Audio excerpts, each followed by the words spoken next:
The glass walls of Jun Wan's office shimmered in the late morning sun. Floor-to-ceiling windows overlooked the city skyline, but he barely noticed. He sat behind his mahogany desk, documents open before him, yet his gaze kept drifting toward the quiet figure curled up on the couch in the corner. His son, Sang-woo, lay nestled beneath a soft gray blanket, the crochet flower still clutched tightly in his small hand. Even in sleep, his fingers refused to let go. Jun Wan had tried to gently pry it from him earlier during the ride back to the company, but the boy had instinctively held on, his grip firm, like it meant something. It puzzled him. Of all the toys, gadgets, and luxury items he'd given his son, none had held his interest longer than a few hours. But this simple crochet flower, had lasted longer than anything else. The boy had stared at it in the car, his fingers tracing the threads. It was as if something about it grounded him. A soft knock interrupted his thoughts. "Come in," Jun Wan called, turning his chair slightly. His secretary stepped in with a folder in hand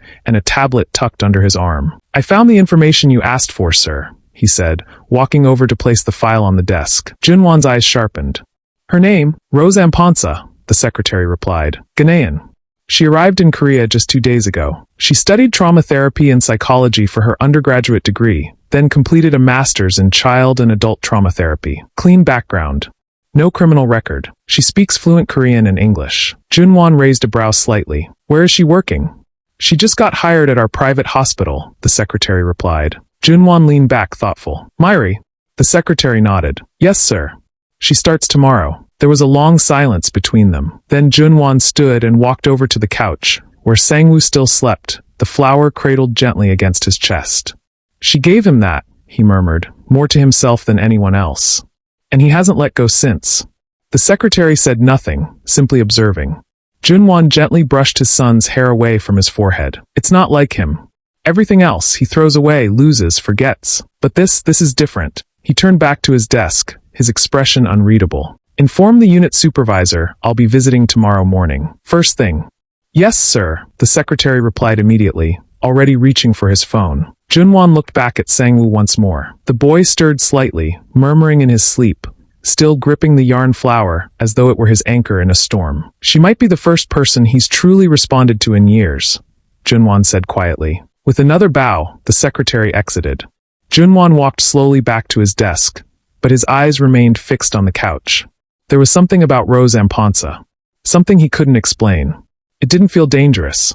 Just unfamiliar. The soft morning light spilled across the small apartment as a fresh breeze fluttered through the window, stirring the pale curtains. Rose stood before the mirror, adjusting the collar of her crisp white blouse. Her long, straight black hair was pulled back neatly, though a few strands framed her warm, hopeful face. She inhaled deeply, holding her breath for a moment before exhaling slowly. Her first day at Myri Private Hospital. "Let's make it count," she whispered to her reflection. She picked up a small blue crochet flower from the dresser and carefully tucked it into her brown leather handbag. Slinging the bag over her shoulder, she walked downstairs, past the cozy crochet shop beneath her apartment, and stepped out into the quiet morning. At Myri Private Hospital, the reception area buzzed with early morning activity. Nurses moved briskly in light blue scrubs, soft voices traded polite greetings, and the subtle scent of disinfectant lingered in the air. Rose approached the sleek front desk, where a young receptionist looked up with a welcoming smile. "Good morning. You must be Miss Rose Amponsah." "Yes, that's me," Rose replied. The receptionist handed her a slim card in a clear holder. "Here's your staff ID. You'll be working in the pediatric trauma unit. Your unit supervisor, Dr. Kim, will be showing you around." Rose glanced at her ID. Her name sat neatly beneath her photo beside the Myri logo. A small, proud smile tugged at her lips. "Thank you," she said warmly. As she walked down the corridor, she passed colorful murals of animals and soft paintings clearly meant to comfort children. Something about the space already felt right. At the entrance to the unit, a woman in a white coat approached her. "Miss Amponsah?" "Yes," she replied. "I'm Dr. Kim Yuna. I'll be showing you around and assigning your first patient." They shook hands. "I've reviewed your credentials, trauma therapy for both children and adults. We're lucky to have you," Dr. Kim said with a nod. "I'm grateful for the opportunity," Rose answered sincerely. As they continued down the hall, Dr. Kim handed her a folder. "This is your first case. He's a unique one." Rose opened the folder and read the name, Baek Sang-woo. Notes from previous sessions followed, clinical yet layered with emotion. Meanwhile, in the hospital's underground parking lot, a sleek black car pulled into a reserved space. Jun Wan sat in the back seat beside his son. Sangwoo sat silently, his gaze fixed on the notepad in his lap. He scribbled quickly, then turned the pad toward his father. I don't want to go for therapy. Jun Wan read the message, his expression softening. He reached over, gently taking his son's hand. I know, Sangwoo, he said quietly, but today might be different. We'll take it slow, no pressure. Sangwoo pressed his lips into a thin line. He didn't reply, but he didn't protest further either. Back at Myri Private Hospital, Rose was reviewing the folder near the children's wing when a nurse approached. Miss Amponsah, the nurse said, the father of the boy in your file would like a quick meeting. Would you mind speaking with him before your first session? Of course, Rose replied. She followed the nurse into a tastefully furnished consultation room. Standing by the wide windows was a familiar figure, the man from the mall.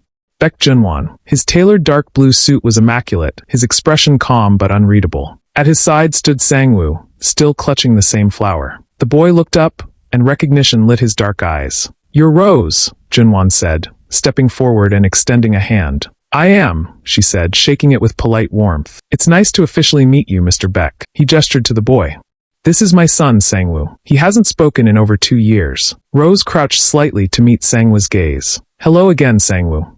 The boy didn't speak, but he didn't retreat either. Jun Wan's voice dropped lower. We've tried other therapists. None of them got through to him. But since you gave him that flower, he glanced at the one still in Sangwoo's hand. He hasn't let go of it. Rose's eyes softened. That means more than I can say. Jun Wan folded his arms, studying her. I'd like to observe today's session. Quietly. I need to understand.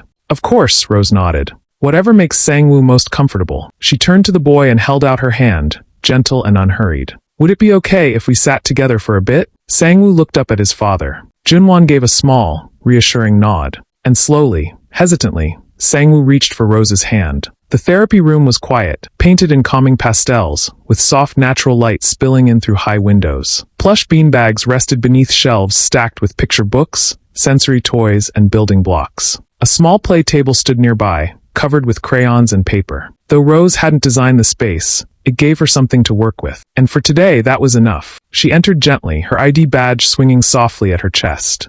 Sangwoo walked beside her, his small fingers still clutching hers. He was quiet, eyes scanning the room with the guarded caution children wore when they'd seen too much too young. Behind the large one-way window, Jun Wan stood next to the unit supervisor. His arms were folded tightly across his chest, but his gaze never left his son. He looked like a man braced for disappointment, even as hope quietly lingered at the edge of his posture. He seems calmer with her, the director murmured. Let's give her a chance. Inside the room, Rose led Sangwoo toward a soft blue rug in the center, and sat down cross-legged, careful not to come too close. She gave him space, an invitation, not an instruction. After a moment's hesitation, Sangwoo sat as well. The yellow crochet flower lay in his lap like a secret too precious to hide. I brought something today, Rose said softly, reaching into her brown leather bag. I didn't know I'd see you again, but I made it anyway. She pulled out another crochet flower, this one blue, with a soft white stem and a smiling face embroidered in the center. I made it yesterday, she said, holding it out without moving closer. It reminded me of sunshine. Sangwoo looked at it, but didn't move. So Rose waited. He glanced between the two flowers, the yellow one in his lap and the blue one in her hand.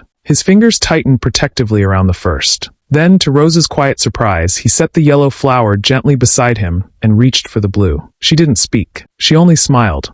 He turned the blue flower slowly in his hands, eyes tracing the stitches like they told a story only he could read. It's okay not to talk, Rose said, her voice low and steady. We can speak in other ways too. With our hands, our drawings, or just with our eyes. She pulled out a notepad and slid it across the rug, followed by a small box of crayons. Or with colors. Sangwoo looked at them, and after a pause, small but powerful, he reached for a green crayon. Behind the glass, Jun Wan straightened slightly. He never touches those when other therapists offer them, he said, voice low with disbelief. Inside, Rose watched as Sangwoo drew slowly. At first, just shapes.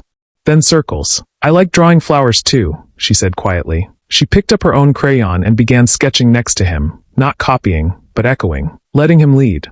Sangwoo looked at her drawing, then his own, then back at hers. Something flickered across his face. It was not quite a smile, but something. You don't have to draw something perfect, Rose continued. There are no rules here. Just you. However you feel is okay. He didn't write. He didn't speak. But he kept drawing. Now he added tiny legs beneath the flower, like it could walk. Rose didn't ask what it meant. She only whispered, Sometimes, when flowers grow legs, it means they want to go somewhere. Sangwoo looked up. His dark eyes met hers and held them. Then, slowly, he reached into his pocket and pulled out a small toy car. The paint was chipped. The wheels scuffed. It was old, clearly loved. He set it beside the flowers and the drawing, like it belonged there. Behind the glass, Jun Wan's breath caught. He hasn't taken that car out in over a year, he said thickly. It was his mother's last gift. The supervisor said nothing, just rested a hand gently on Jun Wan's shoulder. Inside the room, Rose leaned forward and said gently, "You can bring your flower friends and your car next time too, if you'd like. I'll be here." Sangwoo didn't answer. But when Rose stood and gave him space, he didn't look away. Instead, he gathered both crochet flowers, one in each hand, then rose to his feet. And for the first time in a very long while, Baek Sangwoo stood up and walked towards Ross without being asked. Outside the therapy room, the atmosphere had shifted. The unit supervisor stood beside Baek Jun Wan, arms now relaxed, a warm smile playing on her lips as she watched through the glass where Rose and Sangwoo sat side by side. The boy had moved closer to Rose, and they had both seen it happen. He was cooperating. More than that, he was engaging. This wasn't how he'd responded to the therapists before. Sangwoo still held both crochet flowers and was now showing Rose his drawing, his small finger silently pointing at the green crayon marks. The supervisor finally turned to Jun Wan. "He's responding beautifully, Chairman Baek," she said softly. "Miss Amponsah has a natural gift. Your son feels safe with her." Jun Wan didn't answer right away. His eyes were locked on Sangwoo, as if trying to process what he was seeing. Give her time. And give him space. This is the beginning of something good. She gave a respectful bow and left, her heels clicking softly down the hallway. Silence returned. Jun Wan stood alone, watching his son not as a CEO, but as a father, one who, for the first time in 2 years, was witnessing a crack in the invisible wall around his child. His phone vibrated in his pocket. He pulled it out, lifting it to his ear. "Chairman, your meeting with the board executives is scheduled in 25 minutes, his secretary said. "Mr. Han is also waiting at reception, and the rest of your meetings have been confirmed." Jun Wan exhaled slowly. "Understood. I'll be leaving in about 5 minutes. He tucked the phone away and stepped toward the therapy room, tapping his knuckles gently against the door before opening it. Inside, Rose looked up immediately. Jun Wan gave her a small, polite nod before glancing at Sangwoo, who didn't seem disturbed by the interruption. He stepped in briefly and walked over to where she knelt beside the child. "I'd like a quick word with you before I leave," he said quietly. Rose nodded and rose smoothly to her feet. They stepped out into the hallway, the door closing behind them with a soft click. "I have a series of meetings back at the office," Jun Wan began, adjusting the cuff of his jacket, "and a family matter to attend to." Rose waited patiently, hands folded. He looked her in the eye. "Sangwoo, he seems okay with you. More than okay. I haven't seen him that steady with anyone since." He trailed off, then steadied. "Would you be able to stay with him for the day? Just until I return. Around 7 p.m.? A gentle smile touched Rose's lips. "Of course, Chairman Baek. I actually live just a few streets from here. It's quiet, peaceful. After my last session ends at noon, we can go there. He can sit and draw or just relax until you return." Jun Wan nodded. "I appreciate that." He paused. "May I have your contact number and address?" Rose reached into her bag, tore off a sheet from her notepad, and scribbled the details neatly before handing it to him. He took the paper, inputted her number into his phone, and repeated the address softly to himself, committing it to memory. Then, almost involuntarily, he turned to the observation window once more. Sangwoo had gone back to drawing, now sitting where Rose had been. The yellow and blue crochet flowers lay beside him like companions. Jun Wan watched silently. "He's holding on to something again," he murmured, more to himself than to her. Rose, still beside him, spoke gently. "Sometimes healing starts when someone simply sees them." He turned to her. There was something different in his expression now. A softness, a quiet shift. "I'll come by your place this evening," he said. She nodded. "We'll be waiting." With that, Baek Jun Wan turned and walked down the hallway. Baek Jun Wan's car pulled smoothly into the private garage of Baek Group headquarters. The moment he stepped out, his secretary was already there, tablet in hand, posture crisp, his expression unreadably composed. "Chairman Baek," the secretary greeted with a slight bow. "Your brother-in-law is waiting for you." "At reception?" Jun Wan asked, not breaking stride. The secretary hesitated. He said the reception area was beneath someone of his status. "He's in your office." Jun Wan's jaw tightened. Of course he is. With long, purposeful strides, he made his way through the glassy corridors of the executive floor, every heel click echoing power and restraint. He opened the door to his office. There, lounging on the leather couch like it was his birthright, was Han Doyoung, his late wife's only brother and his brother-in-law. He rose with slow, deliberate ease when Jun Wan entered, a smirk already forming at the corners of his mouth. Their eyes met briefly, one cool, one smug. No handshake. No greeting. Brother-in-law, Doyoung said with smooth, mocking politeness. It's been a while. Jun Wan moved behind his desk, adjusting his cuffs with mechanical precision. He didn't answer. Doyoung wandered around the office, as if inspecting property he intended to inherit. I heard about my nephew, he said, feigning sympathy. Can't speak since his mother died? That's tragic. Poor boy. Don't you think so, brother-in-law? Jun Wan said nothing. He didn't waste words on pretense. Doyoung hadn't even shown up at the funeral. This performance was for show, and they both knew it. A long pause followed, filled with tension and too much history. Then Doyoung dropped the act. Let's not waste time, he said, voice sharpening. I came to ask when my sister's shares will be transferred to me. The will was clear. I'm the beneficiary. So when do we stop playing games? Jun Wan looked up slowly. You'll receive them next year. Doyoung stiffened. Stop joking, Jun Wan. Without responding, Jun Wan pressed the intercom. Bring me the file. The agreement my wife signed concerning her company shares in the event of her death, he said evenly. Moments later, his secretary entered, handed him a slim document folder. Before Jun Wan could even open it, Doyoung snatched it from his hands. He flipped through the pages rapidly. Then he found it. A clause, signed and notarized, clearly stated that her shares were to remain frozen for 1 year after the final reading of the will before being passed to any beneficiary, specifically, to protect the company and the heir. Doyoung let out a cold laugh. 1 year? That's absurd. He snapped the file shut and tossed it onto the desk like it was something filthy. How convenient. Without another word, he turned and stormed out, his shoes striking the polished floor with fury. Jun Wan's secretary remained beside the desk, glancing at his boss. Do you think the contract will be enough to stop him? I don't know, Jun Wan replied quietly, leaning back in his chair. Then, a beat later, his eyes sharpened. Any update on the investigation into the man who just stormed out? The secretary's expression darkened. Nothing yet. It's like he's a ghost or a saint. No trail. No dirt. Everything's clean. Jun Wan's gaze turned icy. Keep digging. I want everything. His past, his businesses, and who he talks to. The secretary nodded. He's greedy, Jun Wan added. And I know he'll be back. A brief pause followed. The board is waiting, Chairman, the secretary finally said, checking the time. Jun Wan stood, casting one last glance at the door Doyoung had exited. Let's go. And with that, the two men walked toward the boardroom calmly. On the other hand, Han Doyoung stormed out of the towering Beck Group headquarters, each strike of his polished shoes against the marble tiles echoing like war drums. His jaw ached from clenching, and his nostrils flared with every breath he forced down. He ignored the receptionist's courteous bows and the curious glances of passing staff. All he could see was red. Rage. Injustice. That woman's face, serene even in death, and Jun Wan's infuriating calmness. As the heavy glass doors slid open, a wave of thick summer heat slammed into him. He tore at his tie like it was choking him and muttered under his breath.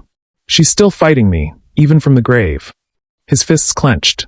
His stride lengthened. His car waited in the far corner of the executive lot, but it felt miles away. 1 year, he growled as he flung open the door and sank into the driver's seat. 1 full year before I can touch those shares.